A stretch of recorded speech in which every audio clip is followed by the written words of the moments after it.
Hello welcome back to my YouTube channel. ഇന്നത്തെ ദിവസം കുറച്ച് പ്രൊഡക്റ്റീവ് ആക്കാന്ന് അങ്ങോട്ട് വിചാരിച്ചു. എന്താ ബോബുണ്ടോ?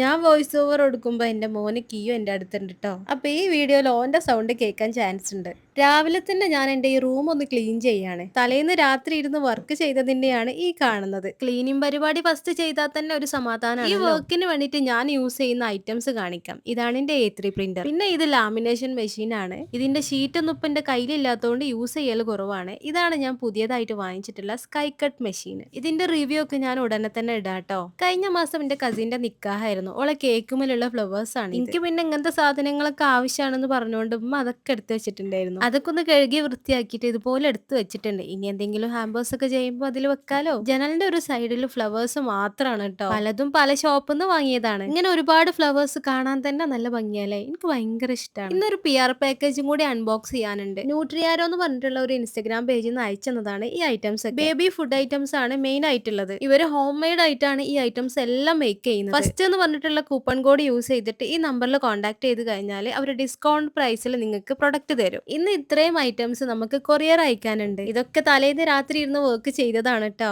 അങ്ങനെ കൊറിയർ അയക്കാൻ വേണ്ടിട്ട് ഒക്കെ സെറ്റ് ആക്കി വെച്ചപ്പോഴാണ് ഓർത്തത് ഒരെണ്ണം കൂടെ എനിക്ക് അയക്കാനുണ്ട്. അതുകൂടെ സെറ്റ് ആക്കിയ പിന്നെ ഒരുമിച്ച് അയച്ചാൽ മതിയല്ലോ.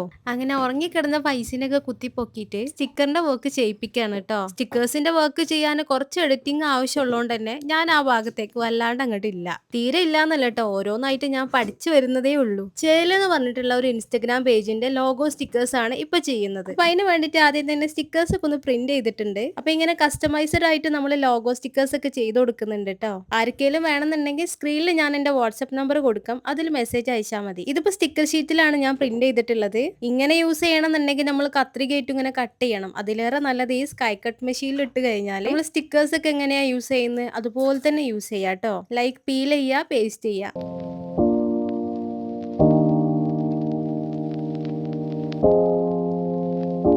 അങ്ങനെ നമ്മളെ മെഷീൻ കട്ടിംഗ് പരിപാടിയൊക്കെ തുടങ്ങിയിട്ടുണ്ട്. പിന്നെ ലോഗോ സ്റ്റിക്കേഴ്സ് മാത്രമല്ല കേട്ടോ നമ്മൾ ചെയ്യുന്നത്, വിസിറ്റിംഗ് കാർഡ് ചെയ്യുന്നുണ്ട്, അതുപോലെ ജേർണലിംഗ് സ്റ്റിക്കേഴ്സ് ഉണ്ട്, താങ്ക് യു സ്റ്റിക്കേഴ്സ് ഉണ്ട്. അങ്ങനെ നമ്മളൊരു ബിസിനസ്സിലേക്ക് ആവശ്യമുള്ള ഒരുവിധം സംഭവങ്ങളൊക്കെ നമ്മൾ ചെയ്തു കൊടുക്കുന്നുണ്ട് കേട്ടോ. അങ്ങനെ നമ്മൾ കട്ട് ചെയ്തിട്ടുള്ള ഷീറ്റാണ് ഇത്. ഇതിന്റെ മേലെ പീൽ ചെയ്യാനുള്ള ഒരു പോർഷൻ എടുത്ത് കഴിഞ്ഞ് കഴിഞ്ഞാൽ നമുക്ക് യൂസ് ചെയ്യാൻ എളുപ്പമാണ്.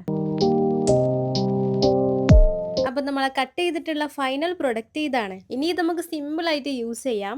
എങ്ങനെയാണെന്നല്ലേ ഞാൻ കാണിച്ചു തരാം. ഇനി നമുക്ക് എന്തെങ്കിലും കൊറിയർ ഒക്കെ അയക്കാനുണ്ടെങ്കിൽ കൊറിയർ ബോക്സിന്റെ മേലെ നമ്മളെ ലോഗോ സ്റ്റിക്കേഴ്സ് ഇതുപോലെ പീൽ ചെയ്യുക, പേസ്റ്റ് ചെയ്ത് കൊടുക്കുക. അപ്പൊ തന്നെ നമ്മളെ കൊറിയർ ബോക്സിന് ഒരു പ്രൊഫഷണൽ ലുക്ക് വരും. പിന്നെ നോർമൽ സ്റ്റിക്കർ പേപ്പറിൽ ഇങ്ങനെ പ്രിന്റ് ചെയ്യാനൊക്കെ പറ്റും, പക്ഷെ അത് നമ്മൾ കത്രികയായിട്ടൊക്കെ കട്ട് ചെയ്തിട്ട് യൂസ് ആക്കണം. അപ്പൊ ഇങ്ങനെ റൗണ്ട് ഷേപ്പിലൊക്കെ കട്ട് ചെയ്യുമ്പോൾ തന്നെ എത്രത്തോളം വൃത്തിക്ക് കിട്ടുമെന്നും പറയാൻ പറ്റൂല. അപ്പൊ ഇങ്ങനെ ഒരു ഷീറ്റ് ആയതുകൊണ്ട് തന്നെ കൊറിയർ അയക്കാൻ കുറച്ച് റിസ്ക് ആണ്. അതുകൊണ്ട് തന്നെ ഇങ്ങനെ കട്ട് ചെയ്തിട്ടാണ് നമ്മൾ കൊറിയർ അയക്കൽ കേട്ടോ. പിന്നെ കൊറിയർ അയക്കാൻ വേണ്ടിയിട്ട് ഇതുപോലെ ഉള്ളിൽ ബബിൾ റാപ്പ് ഒക്കെ വരുന്ന ടൈപ്പ് ഒരു കവറാണ് ഞാൻ യൂസ് ചെയ്യാറ്. ഇതാവുമ്പോൾ കസ്റ്റമേഴ്സിന്റെ അടുത്ത് സേഫ് ആയിട്ട് എത്തിക്കോളും.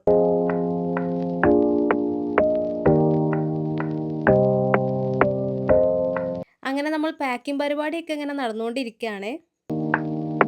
ഇനി ഇതിന്റെ മേലെ നമ്മളെ ലോഗോ സ്റ്റിക്കേഴ്സ് ഒട്ടിക്കുകയാണ്. അപ്പൊ ഇങ്ങനെ കൊറിയർ അയക്കാൻ വേണ്ടിയിട്ട് ഞാൻ കുറച്ച് ലോഗോ സ്റ്റിക്കേഴ്സ് ഒക്കെ ഓൾറെഡി പ്രിന്റ് ചെയ്ത് വെച്ചിട്ടുള്ളതാണ്. ഇങ്ങനെ പ്രിന്റ് ചെയ്ത് വെച്ച് കഴിഞ്ഞാൽ പിന്നെ കൊറിയർ അയക്കാൻ നമുക്ക് എളുപ്പമാണ്. ഇതിന്റെ കൂടെ തന്നെ ഒരു താങ്ക് യു സ്റ്റിക്കേഴ്സും കൂടെ ഒട്ടിക്കണം എന്ന് തോന്നി, അതുകൊണ്ട് ഒരു താങ്ക് യു സ്റ്റിക്കറും കൂടി ഒട്ടിക്കുകയാണ് കേട്ടോ.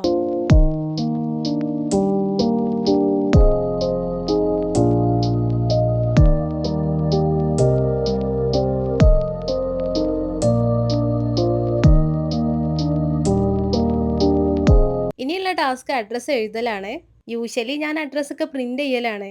പക്ഷെ ഒറ്റൊരു അഡ്രസ്സ് മാത്രമേ ഉള്ളൂ, അത് പ്രിന്റ് ചെയ്താൽ ഭയങ്കര നഷ്ടല്ലേ. അതുകൊണ്ട് എഴുതാന്ന് അങ്ങോട്ട് വിചാരിച്ചു. അപ്പൊ ഇന്നത്തെ പരിപാടിയൊക്കെ കഴിഞ്ഞിട്ടുണ്ട്. ഇനി ഇതും നമ്മളെ കൊറിയറിന്റെ കൂട്ടത്തിൽ അങ്ങോട്ട് കൊണ്ടുപോയി വെക്കണം.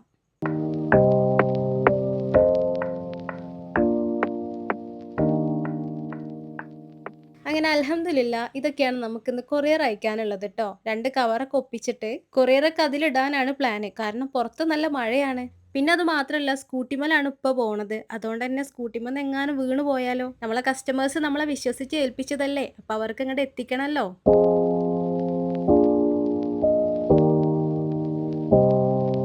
ആരെങ്കിലും ഒന്ന് പുറത്ത് പോകുന്നത് കണ്ടു കഴിഞ്ഞാൽ ആദ്യം തന്നെ ക്യൂവിനും ഇറങ്ങണം. ഇപ്പൊ കൊറിയർ അയക്കാൻ പോകുമ്പോൾ ഓനും ഉണ്ടെന്ന് പറഞ്ഞിട്ടാണ് ഈ ഒരു നിൽപ്പ്.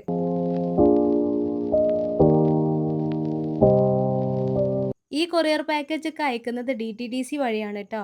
DTDCയിൽ അയച്ചു കഴിഞ്ഞാൽ വേഗം തന്നെ ഡെലിവറി ആകും. ഞാനിപ്പോൾ ചെയ്തിരിക്കുന്ന ഈ വർക്ക്സ് ഒക്കെ ഒരുവിധം അർജന്റ് ഉള്ള വർക്ക് തന്നെ ആയിരുന്നു. അങ്ങനെ കിയുനെ ഞാൻ ഒരുവിധം പിടിച്ചു വെച്ചിട്ടുണ്ട്. അല്ലെങ്കിൽ ഇപ്പാന്റെ പോക്കൊന്നും നടക്കൂല. അപ്പൊ ഇന്നത്തെ വീഡിയോ ഇത്രയേ ഉള്ളൂ ട്ടോ. അപ്പൊ എപ്പോഴും പറയുന്ന പോലെ വീഡിയോ ഒന്ന് ലൈക്ക് ചെയ്യുക. ഫസ്റ്റ് ടൈം ഈ ചാനൽ കാണുകയാണെങ്കിൽ സബ്സ്ക്രൈബ് ചെയ്യട്ടോ. വേറൊരു വീഡിയോ ആയിട്ട് നമുക്ക് വീണ്ടും കാണാം ട്ടോ. അപ്പോൾ ബൈ.